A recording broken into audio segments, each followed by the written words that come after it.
नमस्कार, times of Swaraj में आप सबों का स्वागत है। मैं हूं संतोष सिंह और हम टाइम्स ऑफ स्वराज में आज बात कर रहे हैं चिराग पासवान की राजनीति की।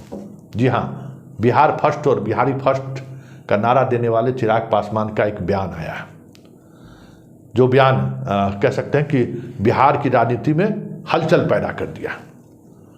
हालांकि चिराग का ही ये बयान नहीं है, सुशील मोदी भी इस तरह का बयान दे चुके हैं। मायावती ने तो इसकी शुरुआत ही कर दी थी। हम बात कर रहे हैं आनंद मोहन की रिहाई को लेकर।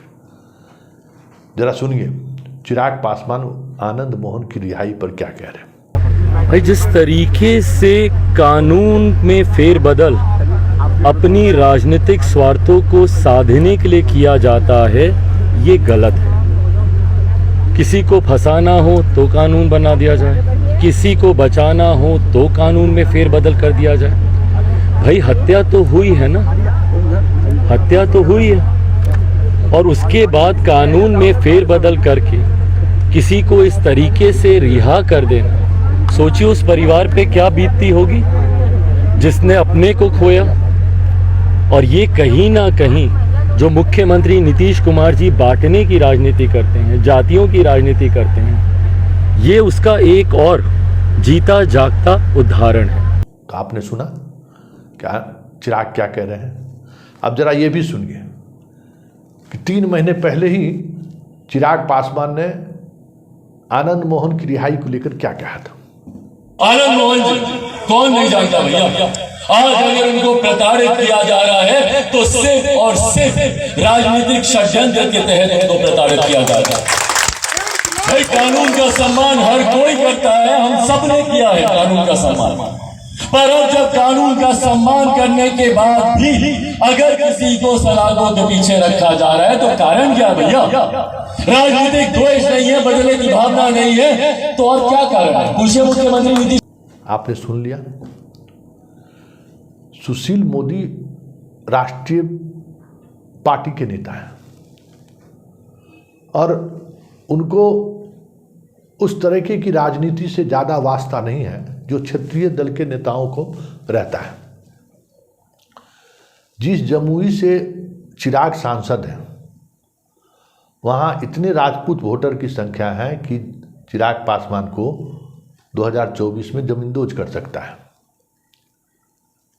इसी तरीके से हाजीपुर में भी राजपूत वोटर की संख्या इतनी है कि अगर कमर कस ले तो अगर वो ये हाजीपुर गए चुनाव लड़ने के लिए तो बुरी तरह से हार जाएंगे। एक बार रामविलास पासवान भी इसी वजह से हारे थे। ये चुनावी समीकरण को अगर आप नज़रअंदाज करते हैं तो कहा यही जाएगा कि आप बिहार की राजनीति को समझ नहीं रहे, या फिर जिस तरीके से दिल्ली में रहते हैं और तफरीह करने के लिए आप बिहार आते हैं, बिहारी फर्स्ट और बिहार फर्स्ट का नारा देकर फिर लौट कर दिल्ली चले जाते हैं, तो ऐसी राजनीति में आप टिक नहीं पाइएगा। क्योंकि जिस तरीके से जमुई और बिहार के अन्य हिस्सों से आपके इस बयान को लेकर जो प्रतिक्रिया आ रही है, वो प्रतिक्रिया आपके पार्टी के सेहत के लिए सही नहीं है। आप किसके इशारे पर ये बयान दिए हैं कहना मुश्किल है, क्योंकि इस तरीके का बयान देने से रामविलास पासवान बचते रहते थे। हमें याद है रामविलास पासवान रोसड़ा लोकसभा क्षेत्र से चुनाव लड़ रहे थे। हाजीपुर से वो भाग के रोसड़ा गए थे, क्योंकि हाजीपुर में राजपूत और यादव उनसे नाराज था। उन्हें लग रहा था कि हम चुनाव हार जाएंगे, क्योंकि उस समय में मंडल कमीशन का जोड़ था। यादव भी उनसे नाराज था और राजपूत भी नाराज था। वो रोसड़ा पहुँचे थे। जब वो रोसड़ा पहुँचे तो वहाँ भी राजपूत वोटर की संख्या उतनी ही थी। तो बीपी सिंह को एक खास राजपूत, जहाँ हजारों में राजपूत का वोट था, उस इलाके में बीपी सिंह का कार्यक्रम का आयोजन किया गया।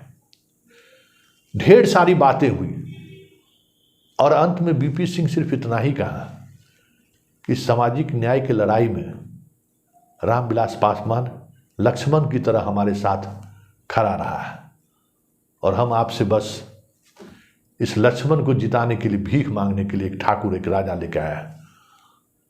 और बीपी सिंह की सिर्फ इसी बात को लेकर रामविलास पासवान रोसड़ा लोकसभा क्षेत्र से जितने वोट से जीते आज तक कोई दूसरा व्यक्ति उतनी वोट से वहाँ चुनाव नहीं जीत पाए।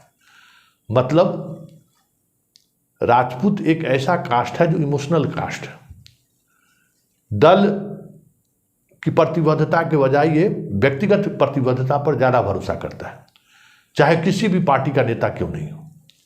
अपनी बिरादरी का उम्मीदवार है तो फिर कोई बात ही नहीं है, लेकिन दूसरे बिरादरी के लोग अगर साथ हैं तो उनकी प्रतिबद्धता इसी बात को लेते हैं कि उनकी भाषाई मर्यादा कैसा है।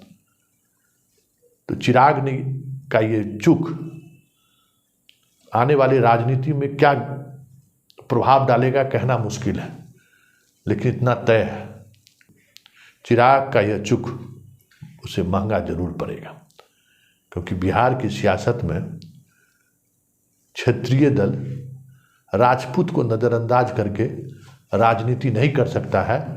ये बरसों से ये चीज़ें साबित हो चुकी है।